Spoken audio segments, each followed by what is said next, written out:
proof of work to proof of stake transition, important notes for Hiveon pool users. So, hey guys, this is happening. This is basically if you're mining on Hiveon pool, what's going to happen and how it functions for your particular setup. So pay attention. Around September 15th of 2022, the proof of work mining phase of Ethereum will end. After this date, it will no longer be possible to connect your miner to the Hiveon ETH pool and mine Ethereum. We've added a countdown to the website already. And you can actually see that countdown if you go over to my earnings here. If you were on there, they have it right here. Countdown being 16 days and 55 minutes as of right now. So this is what's happening. It's real. It's becoming more and more real, guys. Together, we've created one of the best pools worldwide. Sadly, this era has ended, but we know the most incredible technical innovations are ahead. Check out the answers to the most frequently asked questions regarding the proof of work to proof of stake transition. What are the conditions for funds withdrawals before the merge? We fully covered the transaction fees for the Polygon network. Withdraw the funds with no transaction fees with a 0.0025 ETH minimum threshold. On mainnet, withdrawal with no transaction fees when the following two conditions are met. The minimum balance is 0.2 ETH and the gas prices are equal to or less than 80 GUI. Note, payouts will remain on hold until both conditions are met. Set your own threshold and gas price limit and cover the transaction fees yourself through mainnet. The minimum threshold for this option is 0.0025 ETH. What will happen if what will happen to the mined coins after the merge?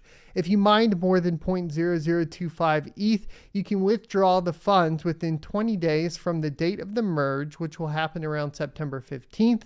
Important note, after 20 days from the date of the transition, there will be no way to request a payout.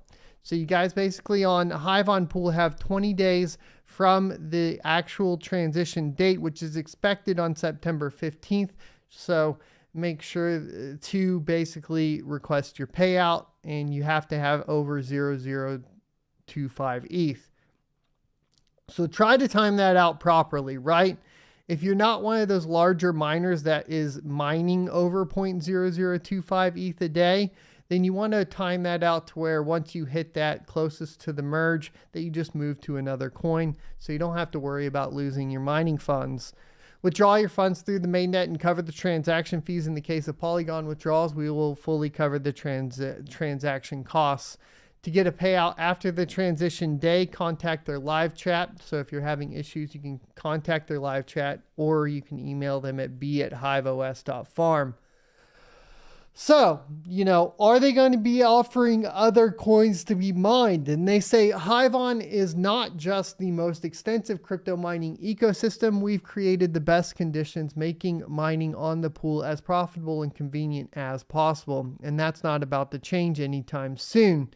Their new mining options will be launched shortly. Here they are. You have Ravencoin, Bitcoin, which I have some serious questions about, Ergo, and more. So the big ones here, the big announcements is that Hiveon is getting a Ravencoin pool and an Ergo pool. Now, we covered that they were getting the Ergo pool not too long ago. They were actually spamming my box this whole weekend while I was sick, telling me to report on the Ravencoin pool. Look, man, I was in bed sick. You guys don't got to ping me all over the place. I'll get to it and cover the news when the news is ready. Please, if you're one of these PR companies, don't spam every single inbox and every single DM. It just makes me kind of annoyed, especially when I'm sick. So just, do me a favor. Yes, I'll get through it all. I'll probably catch it without you ever DMing me in the first place.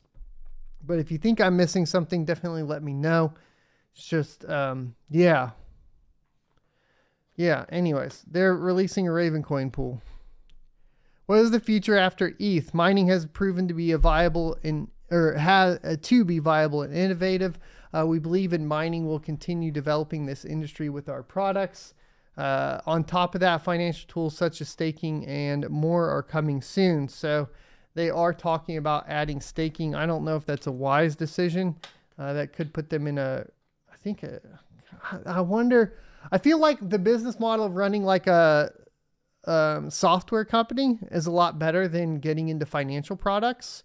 So adding staking would be really kind of, I feel like, add a lot of risk to their business.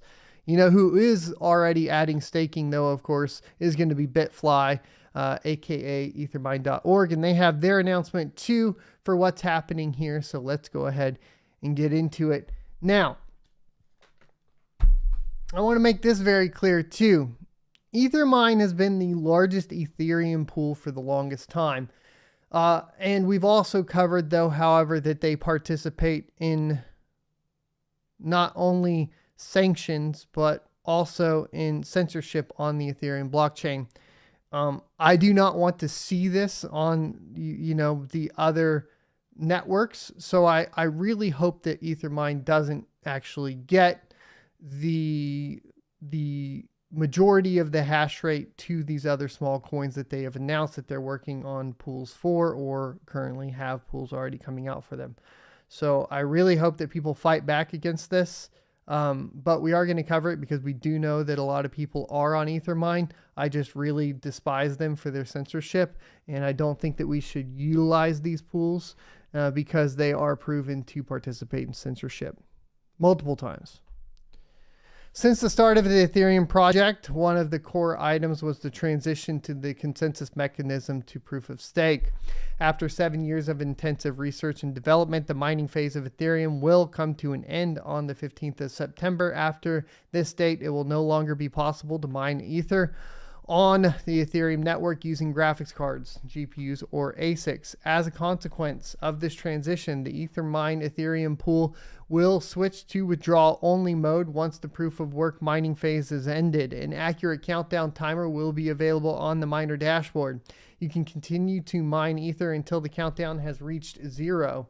This means all Ethermine Stratum servers will be shut down and you will no longer be able to connect your miner to the Ethereum or Ethermine Ethereum pool. In order to receive a final payout for your unpaid balance, it will be possible to trigger a manual payout on your individual dashboard page. It is possible to request a manual payout if your unpaid balance exceeds 0.001 ETH. For manual payouts, the transaction fee will be deducted from your unpaid balance. Give me 1 second, guys. We have a serious bug issue going on here, and he keeps flying in front of my face. And I can't. Go away! He keeps flying like literally into my eye while I'm trying to read. And I'm like, what? Where did you come from? I've never had this problem before.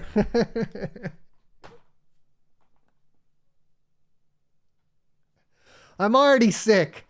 Just give me a break today, universe. All right. Let's get back into this though. If you do wish to continue mining other coins, we suggest one of the other high performance mining pools. So they have added Ethereum Classic. Obviously, they've had Ethereum Classic for a long time. They have Ravencoin. They've had that for quite some time now. They've added Ergo. Just don't do it. And they have Beam now, so as well, which they've had, I think, for a little while too. So you have those options to mine over there. Furthermore, they will offer a 0% fee promotion during the whole month of September for their classic Ravencoin, Ergo, and Beam mining pools. During the full month, you'll be able to mine on those pools without paying any fees. Of course, they are doing that to, basically get themselves to the top of this page like they are on Ethereum. That way, everybody's like, what's the biggest one? Oh, Ethermine, just going to go over to Ethermine. You know what I mean? And luckily, this isn't playing out in their favor across like even Ethereum Classic. I think Poolin's bigger here because, I guess the ASICs support. But, like I said, they participate in censorship. So I don't want to see that censorship end up moving over to other smaller coins. And I think having a large entity like Ethermine have influence over those larger coins could spell out kind of disaster from the censorship standpoint. So I just don't, look, I don't like Ethermine. This just is what it is. Flexpool too, they participate in censorship, so I'm not a big fan of them either. Thanks for checking out this clip from the Crypto Mining Show. You can check out the full episode here or more crypto content down here. Also, I'd like you to check out my locals page at sonofatech.locals.com, where you can become a member for free or choose to be a $5 a month supporter that unlocks additional content.